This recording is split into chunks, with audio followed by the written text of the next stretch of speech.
সালতান Nalchhar constituency নিবিশিং খবজানাय আমচাया तंगनाय कुटुन Debnath 2018 বিশ্বীয় Bishalgarh পূর্ব চম্পামুরা আমচাया तंगनाय শিল্পী Debnath by কাইজাকলাইমানি আগুলো শালচি চিবানি উলনো বসাইনি knock ইয়াকারি বকরানি knock ইয়াকারি বুফানি নগ থাং তংইখা নুখংনি হামজক শিল্পী দেবনাথ বসাই কুটুন দেবনাথ কক শিলচাখা কাইজাকমানি শালচিনি ইয়াগুলো বসাইনি নগ বকরানি নগ শালচি তংখাতে আবুনি আগুলো বুফানি নগ থাং তংইখা শিল্পী Debnath abokari bo bosano tiyei kok bangai bakrani nogya kare bosani nogya kare bufani nogo thang tongoi khate bosani mugoi juda juda ereng ereng kok silchamung sile dorbanogo mamla khlaiga bihi khani kok silchamung siljakha bosai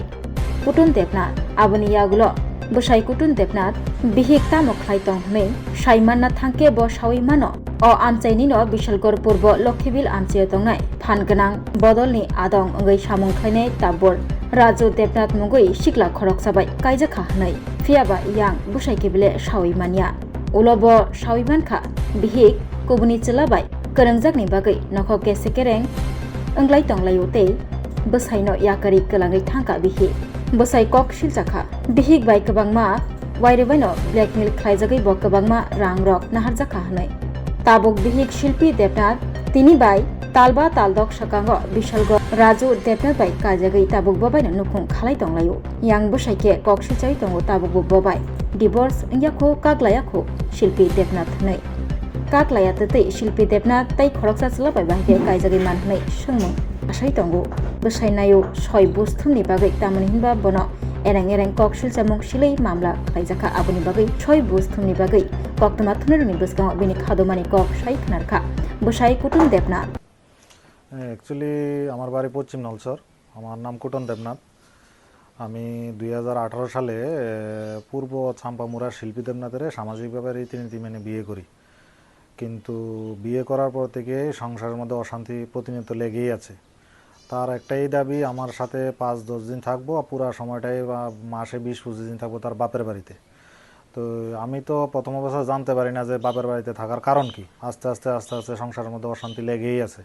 লাগছে আছে তারপরে দেখা গেছে 2022 সালে আমার কাছে সেই permanently বাপের বাড়িতে চলে গেছে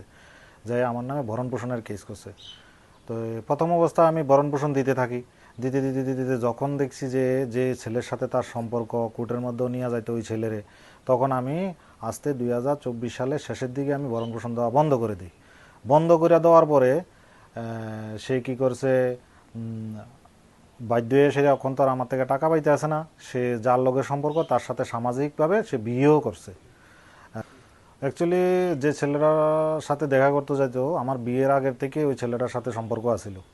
তো সম্পর্ক থাকার কারণে এই ছেলেটার সাথে প্রতিনিয়ত সে যোগাযোগ রাখিয়ে যাইতো আমার সাথে নাম মাত্র শুধু স্বামী হিসাবে সংসার করতো বেশিরভাগ সময় ওই ছেলের সাথে সময় কাটাইতো এবং তার সাথে বিভিন্ন জায়গাতে হোটেলে বা রেস্তোরাঁ বিভিন্ন জায়গাতে তার বাড়িতেও যাইতো এমনকি যখন আমি এই ঘটনাটি জানতে পারি তখনই আমি তাকে ভরণ পোষণের খরচ দেওয়া বন্ধ করে দিই এখন প্রায় 7-8 মাস হয়ে গেছে তার সাথে সামাজিকভাবে পূর্ব লক্ষ্মীবিল রাজু দেবনাথ ছেলেটির নাম বাবার নাম মাখন দেবনাথ আর ভাই দীপক দেবনাথ রাজু দেবনাথের সাথে সামাজিক রীতিনীতি মেনে বিয়ে করছে কিন্তু আইন অনুসারে আমি বর্তমানে স্বামী হিসাবে রয়ে গেছি কিন্তু আইন অনুসারে আমার কাছ থেকে ভরণ পোষণের জন্য প্রতি মাসে আইনের কাছে সে দ্বারস্থ হইতে আছে দ্বারস্থ হইয়া ভরণ পোষণের লেগে কোর্টের কাছে অ্যাপ্লাই করতে আছে আমাকে কোনো ডিভোর্সও দিছে না আমার সাথে আইনিভাবে কোনো ডিভোর্সও হয়নি তা আইন তো আমাকে প্রকৃত স্বামী হিসাবে ধরে আইন তো জানে না যে সে বিয়ে হয়েছে সংসার করে কিন্তু এই রাজু দেবনাথের এলাকার মধ্যে তার অর্থ টাকা সম্পদ টাকা পয়সা এবং সামাজিক প্রতিপত্তি থাকার কারণে এলাকার কোনো লোক এই ঘটনাটার কোনো সাক্ষী দিতে চাইতে আসে না তার কারণ সবাই জানে যে বর্তমানে রাজু দেবনাথের স্ত্রী শিল্পী দেবনাথ ঠিক আছে কিন্তু কেউই এই ব্যাপারটা নিয়ে সাক্ষী দিতে পারতেছে না কিন্তু আইন তো চায় সাক্ষী প্রমাণ তাই আমি বিচারের বাণী নিবৃত্তের কারণে আমি অসহায় এদিক ওদিক ঘুরে বেড়াইতে আসি আমি তার কোনো উপযুক্ত প্রমাণ নাই কেউ আমাকে সহযোগিতাও করে না কিন্তু আইন অনুসারে আমার কাছে স্বামী হিসাবে এখনও রয়ে গেছে ডিভোর্স ছাড়া সে বিয়ে করে বিন্দাস সংসার সুখে করতে আছে আমার বাড়িতে বয়স্ক মা 64-65 বছর বয়স চোখে দেখে না কানে শুনে না এদিকে এদিক চোখের জল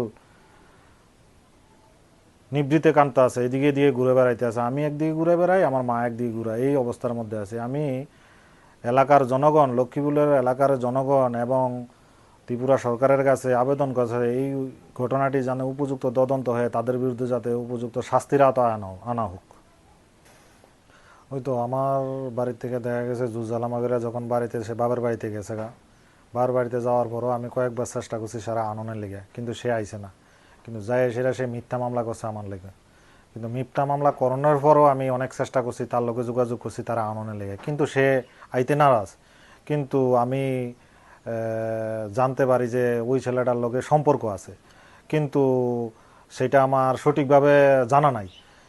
যে আসলেও কি সম্পর্ক না কি আমার। তৎকালীন সময়ে যেটা শুনছি,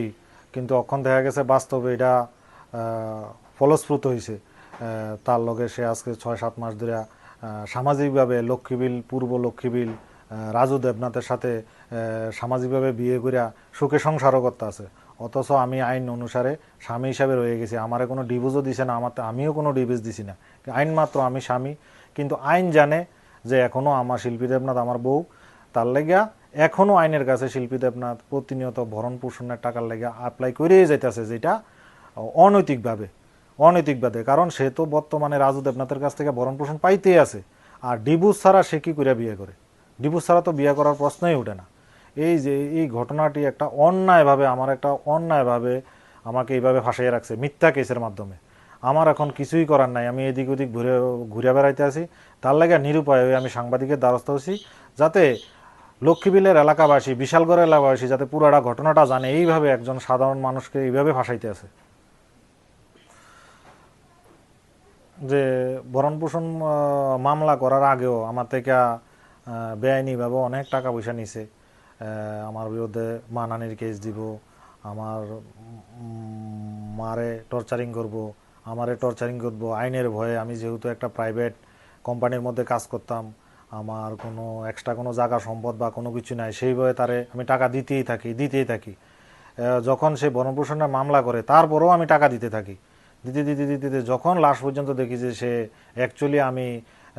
আইনত স্বামী, প্রকৃত স্বামী আমি না, সে অন্যের লোকের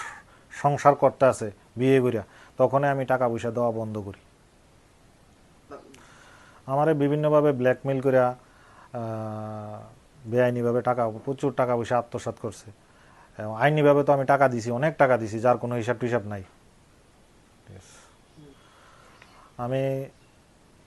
বাধ্য হইয়া সাংবাদিকের দ্বারস্থ হয়েছি। সাংবাদিকের মাধ্যমে ত্রিপুরা রাজ্যের আইন প্রশাসনের কাছে অনুরোধ করতে আছি উক্ত বিষয়টা যাতে ফলো আপ করিয়া যাতে আমাকে উপযুক্ত ন্যায় বিচারটা দেওয়া হয়, রাজ্যে আইন প্রশাসনের কাছে দৃষ্টি আকর্ষণ করতেছি।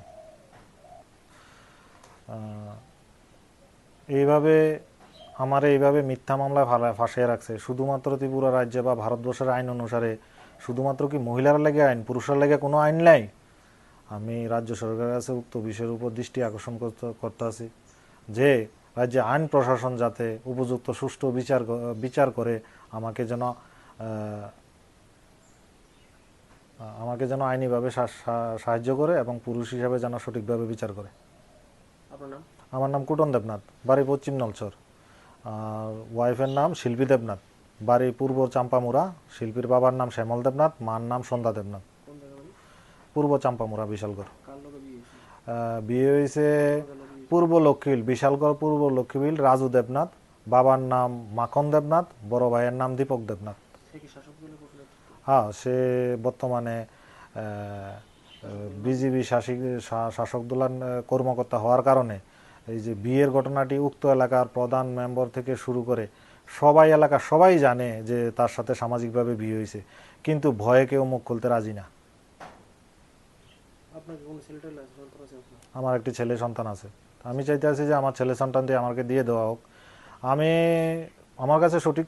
প্রমাণ নেই, কিন্তু আমি জানতে পারি যে ছেলের বাবার নামও নাকি পাল্টি দেওয়া হয়েছে। কতটা সত্যি কতটা মিথ্যা আমার জানা নাই, কারণ আইন অনুসারে কোনো বাবার নাম কোনো পাল্টানো যায় না। হ্যাঁ, আমার সন্তান দিলে আমি পালুম, সমস্যা কি আছে? সন্তান যদি দিয়ে দেয় আমি পালুম। আমি আগেও সন্তানকে একটা ভালো স্কুলে ভর্তি করাইছি, আমি আগামী দিনেও ভালো একটা স্কুলে ভর্তি করামো, পড়াশোনা করামো।